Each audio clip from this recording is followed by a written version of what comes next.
Well, I got the job. I was working in Manitoba at the time, and I had heard that there was an opening in BC in Port Alberni with a radio station at the time called AV 1240 The Source.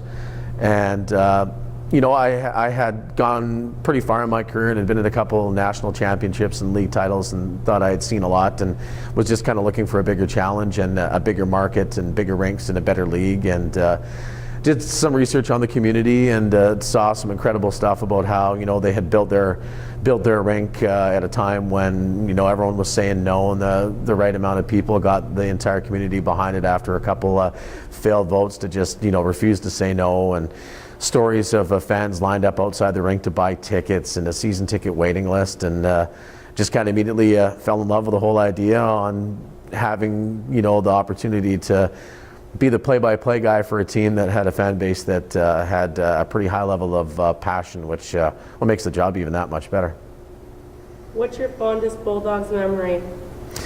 My fondest memory is way too long. It's not just one. I couldn't pick just one. I had,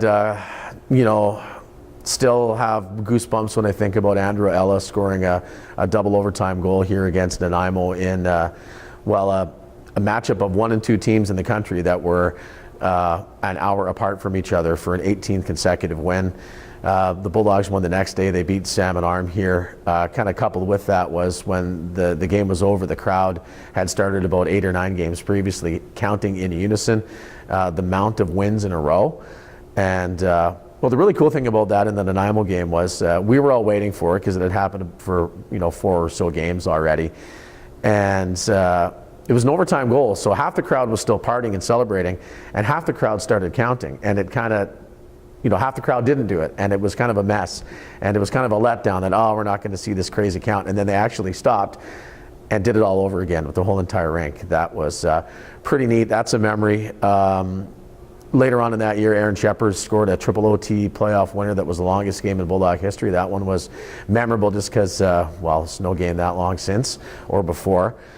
The road winning streak that went from November to round 2 of the playoffs in 2009-10 was incredible, and throw that in with the playoffs of 12-13 where the Bulldogs reverse swept the Clippers and won in that building, and the next series Marlon Sabo's overtime winner in game 4 in a must-win game, followed by Mac Barden's Island title goal the next night. What's your top 5 memorable calls? Those goals would all be in there. Another memorable call would be, less he shoots, he scores moment, and more just a big picture where, back to that 05-06 season where the Bulldogs had, they'd wanted this one, I think, about 14 straight games, and Williams Lake came to town on a Saturday night, and we're a bottom-ranked team, and we're up 4-0 10 minutes into the game over the Bulldogs, and it was crazy that no one would have ever expected it. Maybe that's why it happened. And I still remember it vividly that Jim Hiller, the head coach at the time, he called timeout and the rink was dead silent. And about 5 seconds into the 30-second timeout, you could hear one fan, you can hear it on the audio, yell, "Go Bulldogs!" And 10 seconds later, there was 2,000 people standing, giving a standing ovation. It was just the craziest thing. And of course, on the 3 subsequent face-offs, the Bulldogs scored. And I'm just not sure I've ever seen a moment where the crowd had such a direct impact in the game and what was happening on the ice. And yeah, I'll never forget that one for sure. What's the best part about your job? The best part is all of it.